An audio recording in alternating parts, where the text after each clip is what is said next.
السلام عليكم ورحمة الله تعالى وبركاته. خياتي بنياتي خاوتي، إن شاء الله تكونوا بخير وبصحة جيدة يا رب العالمين. كي العادة والعوايد نجيكم بالفعل وندخلوا مباشرة الوصفة تاع اليوم هي الغاليات والعزاز على الشخير اللي باتوا يشخروا لي الكامل. تبعوا معايا الفيديو للأخير باش تشوفوا الوصفة بالتفاصيل. نقولوا بسم الله بديت وعلى النبي صليت، وبالفعل الزين ليكم جيت يا العذرات والغسالات. نخلطوا كالعادة، وفال يقول يا طالعين الجبل جيبوا لي الحبيبة، من الحب عقلي تودر والفرقة جاتني صعيبة.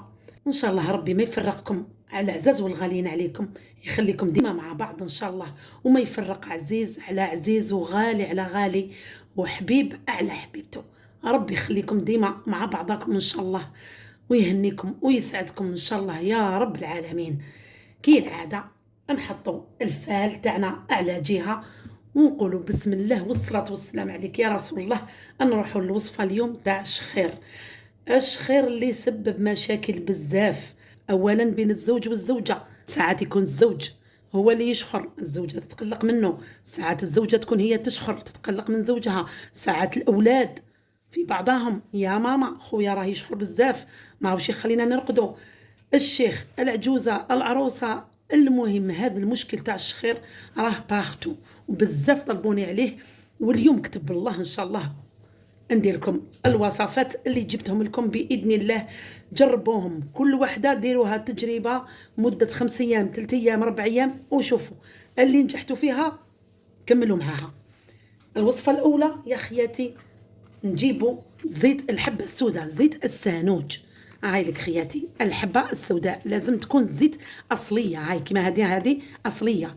وزيدوا تجيبوا خياتي زيت الجلجلان هذا الجلجلان ما كاش اللي ما يعرفوش، سمسم. جيبوا الزيت تاعو. واش ديروا خياتي؟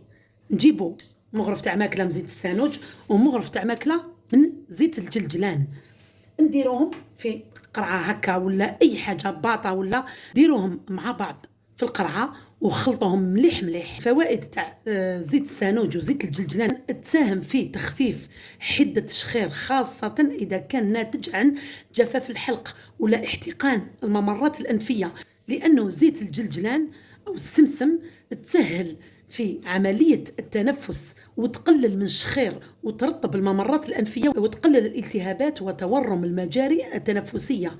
يعني ديروا منها 2 قطرات كي تخلطوهم في زوج وتعمروهم في قرعة هكا كل يوم. حلوا في الليل قبل النوم وحاولوا تقطروا في المناخر تعني فك في 2 قطرات من و2 قطرات من.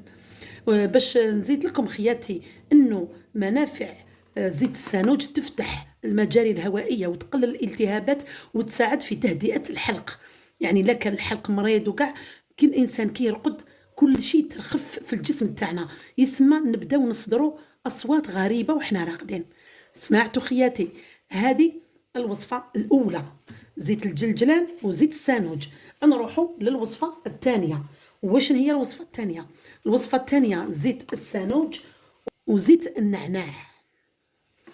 زيت النعناع تلقاوها ثاني عند العشاب، جيبوا الاصليه. نديروا خياتي نجيبوا زيت السانوج وزيت النعناع.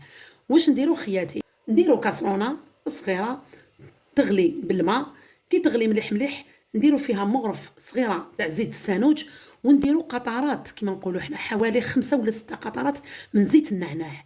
وجيبي سربيته يا اختي ولا يا بنتي غطي راسك بها وقعدي استنشقي هذيك الريحه اللي تطلع، هذاك البخار اللي يطلع اقعدوا استنشقوه. هذه دائما قبل النوم، سمعوني مليح، اقعدوا استنشقوه 5 دقائق. وحاولي في نفس الوقت راكي تستنشقي ومن جهه الانف تاعك كما نقولوا حنا من جهه النيف، حاولي تماساجي من جهه نيفك هكذا ومن جهه الرقبه مده 5 دقائق ولا 6 دقائق، وانتم تستنشقوا في هذيك الريحه دائما قبل النوم. ديروها يوميا. درت لكم الوصفه الاولى وهذه الثانيه تاع زيت السانوج وزيت النعناع، تبخروا بها تشموا الهواء تاعها. نزيدوا خياتي الوصفه الثالثه، نجيبوا زيت الزيتون مغرف، ديروا مغرف تاع زيت الزيتون وديروا 4 قطرات من زيت النعناع وديروا مغرف عسل، خلطوهم في قرعه واحده. سمعتوا خياتي؟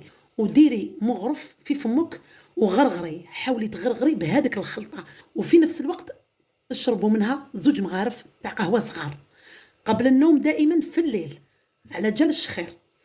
داوموا عليها يا خياتي، لانه هاد الوصفه مليحه بزاف لفتح المجاري التنفسيه وترطب الحلق وتقضي على الشخير. يعني هذه الوصفه الثالثه تاع زيت الزيتون وزيت قطرات زيت النعناع ومغرف عسل.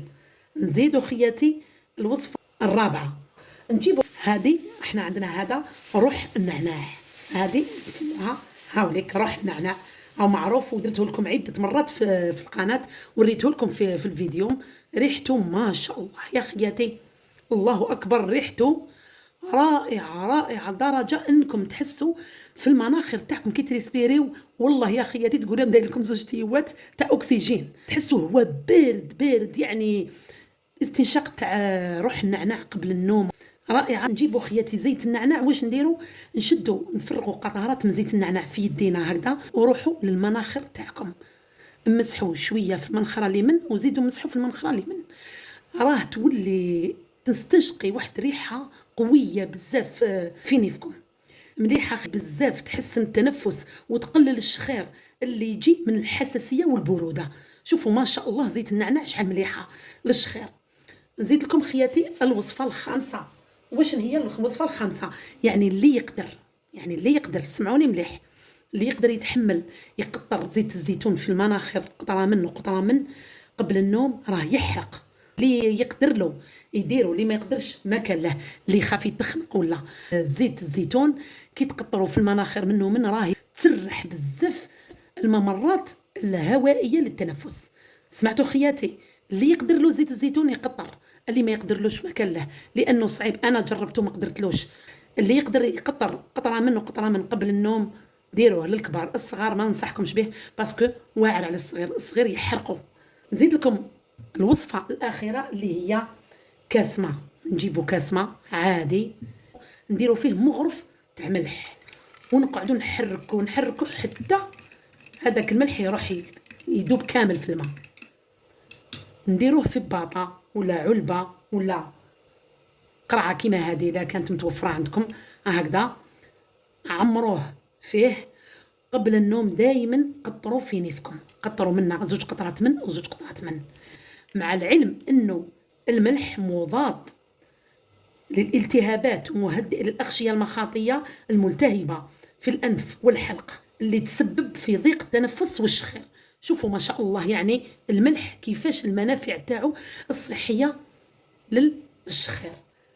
ان شاء الله خياتي هاد الوصفات اللي عطيتهم لكم في 6 انتم كل وحده جربوا منها باذن الله. اللي صبتوا عليها الراحه داوموا عليها 15 يوم 10 ايام سمانه، تشوفوا باذن الله ومشيئه الله النتيجه. والله عن تجربه هاد الوصفات اللي عطيتهم لكم اليوم لايمتهم لكم كامل وحطيتهم لكم كما قالت ست الحبايب. ربي يشفيكم ان شاء الله وينحي لكم هذا الشخير اللي راه مسبب المشاكل. كاين اللي والله يا خياتي حتى ولاو ما يروحوش ضياف على جال هذا الشخير اللي راه مسبب المشاكل، ولاو مساكن ما يسافروا ما يروحوا حتى بلاص، يروحوا في نهارهم ويولوا. باذن الله هذا المشكل تاع الشخير اللي كاين حتى تسبب لطلاق زوجين على جال الشخير. يعني ربي يهدي كل مؤمن وربي يشفي كل مؤمن، ما كاش اللي زاد كامل من كلش يا خياتي. باذن الله هاد الوصفات اللي عطيتهم لكم سيرتو بزيت السانوج وزيت النعناع وروح النعناع هذه رائعه يا خياتي، عن تجربه انا درتها، ما هي مره ما هي زوج. باذن الله ومشيئه الله ان شاء الله يجيبوا الشفاء. يا لو كان وحده من هاد الوصفات كامل ينقصوا الشخير وتولوا ما شاء الله. ربي يشفيكم ويعافيكم ان شاء الله. ونقول لكم خياتي ما تنساوش دعوه الخير للست الحبايب، ما تنساوش ادعوا بالرحمه لخويا الله يرحمه ويجعله من اهل الجنه ويرحم موتى المسلمين اجمعين. نقول لكم الله يفرقنا بلا ذنوب كي العاده والعوايد. السلام عليكم ورحمه الله تعالى وبركاته في وصفه اخرى ان شاء الله. سلام.